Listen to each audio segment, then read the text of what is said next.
नमस्कार. आपण पाहतात learn with joy with C N Patil YouTube channel. या चॅनलवर आपण फक्त आणि फक्त शैक्षणिक माहितीचे व्हिडिओज पाहत असतात. आज आपण पाहणार आहोत की जे काही सरकारी कर्मचारी आहेत आणि जे पगारदार कर्मचारी आहेत त्यांची ई-केवायसी करायला महाराष्ट्र शासनाच्या वित्त विभागाने सांगितलेली आहे.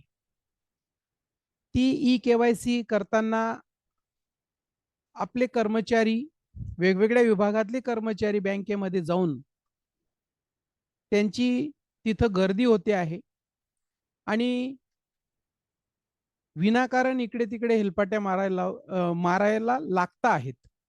त्याचं कारण असं की आपली आधार लिंक वेगळ्याच बँकेत आणि आता शासनाने असं सांगितलं आहे की ज्या बँकेत की आपला ज्या खात्याला तुमचा आधार लिंक असेल तिकडे पगार करण्याबाबतची सूचना किंवा अशा प्रकारच्या बातम्या ह्या येत आहेत आणि म्हणून ई-केवायसी करण्याबाबतचा वित्त विभागाचा जी-आर होता. तर तो नेमका जी-आर काय होता, ही सगळी बातमी आणि ई-केवायसी कशी आपण घरच्या घरी करू शकतो बँकेत न जाता, फक्त 5 मिनिटाचं काम हे आहे. ते आपण सविस्तरपणे पाहणार आहोत. व्हिडिओ शेवटपर्यंत पहा आणि घरच्या घरी ई-केवायसी करून घ्या. तत्पूर्वी तुम्ही चॅनलला पहिल्यांदाच भेट दिली असेल आणि अद्याप चॅनल सबस्क्राईब केलं नसेल तर चॅनल सबस्क्राईब करायला विसरू नका, म्हणजे जेव्हा जेव्हा मी नवनवीन माहितीचे व्हिडिओ अपलोड करेल त्यावेळेस त्याच्या नोटिफिकेशन्स आपल्याला प्राप्त होतील. तर मित्रांनो, तुम्ही जी-आर पाहिला असेल. आजचा जी-आर आहे 23 एप्रिल 2026 चा. सेवार्थ प्रणालीतील अधिकारी कर्मचारी यांची केवायसी पूर्ण करण्यास मुदतवाढ देण्याबाबत. सेवार्थ त्याच्यासोबत शालार्थ पण आहे. पुढे आपण जी-आर मध्ये बघणार आहोत. हा जी-आर महाराष्ट्र शासनाच्या वित्त विभागाने आज दिलेला आहे. त्याच्यापूर्वी पण हा जी-आर येऊन गेलेला होता, परंतु ई-केवायसीची मुदत शासनाच्या वित्त विभागाने सांगितल्याप्रमाणे संपत आली होती आणि म्हणून त्या ई-केवायसीला मुदतवाढ दिलेली आहे आजच्या या जी-आरने. याच्यामध्ये असं म्हटलंय की बघा, मे 2026 देय जून 2026 म्हणजे मे पेड इन जून 2026 हा जो काही पगार येणार आहे, वेतन देयका अगोदर त्या वेतन देयका अगोदर ई-केवायसी पूर्ण करण्यास मुदतवाढ देण्यात आलेली आहे. आता याचा अर्थ कदाचित, मी शुअर सांगू शकत नाही, पण याचा अर्थ कदाचित पगार ज्या खात्यामध्ये जाईल ते खातं तुमचं आधार लिंकिंग असलं पाहिजे असा काढायला हरकत नाही.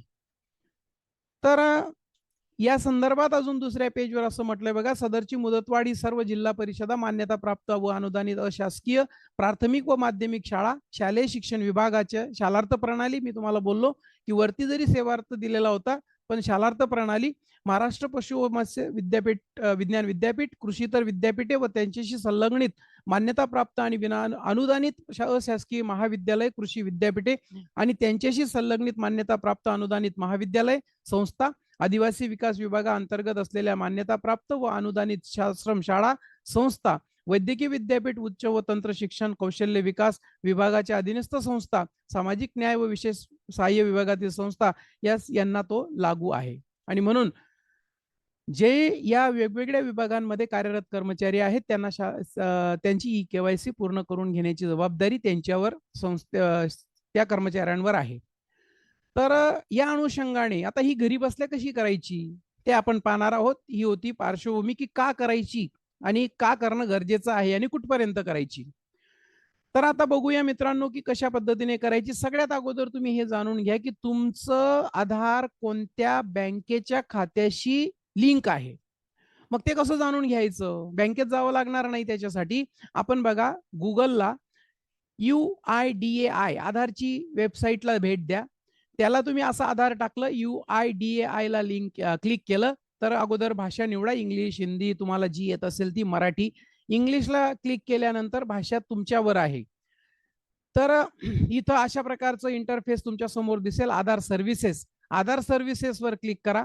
आधार सर्व्हिसेस वर क्लिक केल्यानंतर आधार लिंकिंग स्टेटस बघा, व्यवस्थित समजून घ्या. आधार लिंकिंग स्टेटस, इथं बँक सीडिंग स्टेटस याला क्लिक करा. याला क्लिक केल्यानंतर तुम्हाला परत इथं bank seeding status, click here, find your bank seeding, म्हणजे तुमचं आधार कोणत्या बँकेला लिंक आहे हे साठी बँक सीडिंग स्टेटसला क्लिक करा आणि इथं तुमचा आधार नंबर टाका. इथं आधार नंबर टाकल्यानंतर इथं हा कॅप्चा इथं येतो, तो इथं टाका. ओटीपी येईल तुम्हाला तुमच्या आधारवर लिंक असलेल्या मोबाईल नंबरवर, तो ओटीपी इथं टाका आणि ओटीपी टाकल्यानंतर इथं लॉग इन करा. लॉग इन केल्यानंतर तुमच्या समोर अशा प्रकारचा इंटरफेस दिसेल की तुमचं आधार हे कोणत्या बँकेला लिंक आहे. आधार नंबर दिसेल, बँकेचं नाव दिसेल. बघा इथं स्टेट बँकला हे आधार लिंक आहे. बँक सीडिंग स्टेटस ऍक्टिव्ह आहे. कोणत्या दिवशी झालं होतं? 21/10/2013 ला झालं होतं, ते पण इथं दिसतंय. ठीक आहे. आता हे झालं तुमचं, आपलं हे ओळखलं गेलं की तुमचं आधार कोणत्या बँकेला लिंक आहे. मग आता या बँकेचंच तुमचं पगाराचं खातं असेल तर ठीक आहे, काही हरकत नाही. यांच्याकडे जा, या बँकेत. त्यांच्याकडून जो तुमचं केवायसीचं त्यांची प्रिंट देतील, ते त्यांचा सही शिक्का मारून ती घ्या आणि मी शेवटी एक तुम्हाला फॉर्म दाखवणार आहे, त्याच्यावर सही शिक्का करून घ्या. तो तुमच्या शालेय दप्तरी ठेवा. कदाचित जर पेशीट बरोबर मागितले तर ते आपल्याला द्यावे लागतील किंवा अपलोड करायचे असतील तर आपल्याला ते द्यावे लागतील.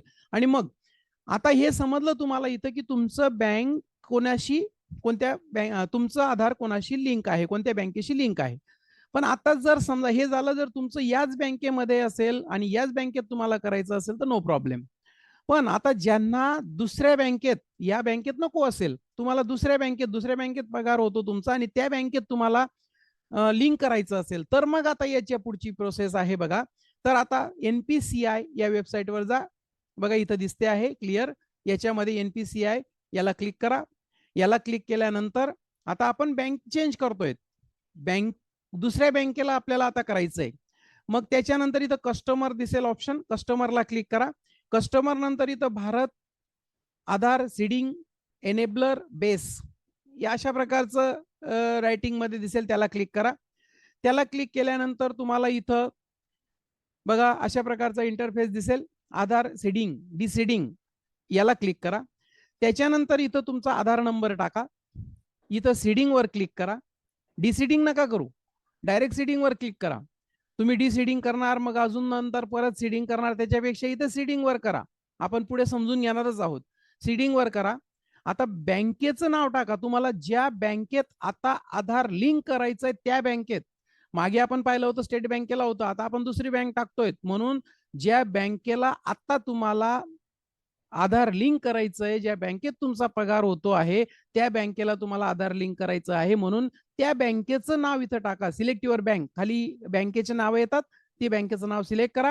तुमचा अकाउंट नंबर टाका. ज्या बँकेला तुम्ही आधार लिंक करता आहे त्या बँकेचा अकाउंट नंबर टाका. तो अकाउंट नंबर टाकल्यानंतर बघा इथं अकाउंट नंबर, परत एक कन्फर्म अकाउंट नंबर, तोच अकाउंट नंबर इथं टाकावा लागतो. इथं बाय सबमिटिंग माय आधार वगैरे याला क्लिक करून ठेवा इथं या चेकबॉक्समध्ये. याला क्लिक केल्यानंतर या काही टर्म्स अँड कंडिशन्स असतात त्या वाचून घ्या. त्या वाचल्यानंतर शेवटी बघा ऍग्री अँड कंटिन्यू याला क्लिक करा. ऍग्री अँड कंटिन्यूला क्लिक केल्या गेल्यानंतर तुमच्या मोबाईल नंबरवर जो तुमचा आधारशी लिंक आहे त्याच्यावर ओटीपी येईल, तो ओटीपी इथं टाका. ओटीपी टाकल्यानंतर कन्फर्म वर क्लिक करा. त्याला क्लिक केल्यानंतर आता बघा इथं परत एकदा your Aadhaar number is currently map to State Bank of India, please click okay to proceed with Bank of Baroda. म्हणजे आपण काय करतोय, या बँकेला ते लिंक होतं, आता आपण बँक ऑफ बडोदाला करतोय. म्हणून त्याने आपल्याला सांगितलं हो. मग आपण कन्फर्म वर क्लिक केलं. कन्फर्म वर क्लिक केल्यानंतर आता बघा हा वेळ होतो काही सेकंद, 2, 4, 5, 10 सेकंदाचा जास्तीत जास्त वेळ घेईल. ही पूर्ण हे जे काही भाग आहे तो ब्लॅक होईल आणि मग आधार आता पेंडिंग दिसतंय सध्या आपल्याला स्टेटस, कारण हे पूर्णपणे ब्लॅक झालं. इकडनं काही सेकंद लागतात त्याला, तोपर्यंत हे पेंडिंग स्टेटस दिसेल आणि ते पूर्ण झालं काही सेकंदात तर आपल्याला असा एक मेसेज येईल, आधार सीडिंग डिसीडिंग स्टेटस सक्सेस. आणि आता तुमचं हे आधार सक्सेसफुली रिसीडेड झालेलं आहे स्टेट बँक ऑफ इंडिया मधून बँक ऑफ बडोदाला. अकाउंट नंबर पण आपल्याला दिलेला आहे. म्हणजे आता आपल्याला दुसरा, आणि बघा अशा प्रकारचा मेसेज येईल की आता आपण बँक मॅपिंग केलेला आहे. कोणत्या बँकेला केलंय? Bank of Baroda. अगोदर कोणती होती? State Bank of India. आता आपण बँक ऑफ बडोदाला केलं, ऍक्टिव्ह झालं. बघा आजची तारीख 24/4/2026 ही आजची तारीख आली. म्हणजे आपण आता या बँकेला लिंक केलेलं आहे. मग आता परत ते तुम्हाला चेक करायचंय, तर मग आता पुन्हा त्या आधारच्या वेबसाईटवर जा. जे मी सुरुवातीला सांगितलं, भाषा निवडा. त्याच्यानंतर इथं तुम्हाला या आधार सर्व्हिसवर जा. त्याच्यानंतर आधार लिंकिंग स्टेटसवर बँक सीडिंग स्टेटसला क्लिक करा. त्याच्यानंतर आता इथं तुम्ही कशाला सांगितलं होतं तुम्हाला, बँक सीडिंग स्टेटसला क्लिक करा. त्याच्यानंतर इथं तुमचा आधार नंबर टाका, हा कॅप्चा टाका, OTP येईल तुमच्या बँक मोबाईल नंबरवर, तो टाका, लॉग इन करा. लॉग इन केल्यानंतर आता तुम्हाला बघा हे दिसतं, जे मी तुम्हाला अगोदर दाखवलं, की आता तुमचं आजच्या तारखेला कोणत्या बँकेला तुमचं आधार लिंक झालं. म्हणजे हे दाखवलं आणि आता बघा हे बाजूचं दाखवतो तुम्हाला दोघांमधला फरक. 21/10/2013ला स्टेट बँक ऑफ इंडियाला हेच आधार बघा 4350 शेवटी आहे 4350 हेच आधार ऍक्टिव्ह होतं. पण आता आपण आजच्या तारखेला या बँकेला हे ते ऍक्टिव्ह करून घेतलं. तर या पद्धतीने बँकेमध्ये फेऱ्या मारण्याची गरज नाही. घरच्या घरी तुम्ही करू शकतात आणि बँकेत जा. बँकेमध्ये तो ई-के-वाय-सीचा फॉर्म त्यांच्याकडून घ्या, भरून द्या आणि याची पण प्रिंट काढून घेऊन जा.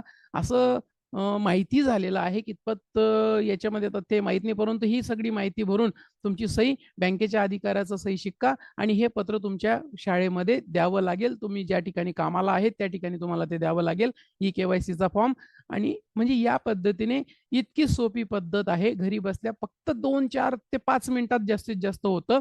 तर या सगळ्या गोष्टी घरी करून घ्या. पुन्हा आपण नवीन माहितीच्या व्हिडिओमध्ये भेटणारच आहोत. हां, एक गोष्ट मात्र हा व्हिडिओ तुमच्या मित्राला शेअर करायला विसरू नका. कारण त्यालाही माहिती होईल. त्याच्याही बँकेतल्या हेलपाट्या मारणं त्याचं कमी होईल. तर या ठिकाणी आपण थांबूया.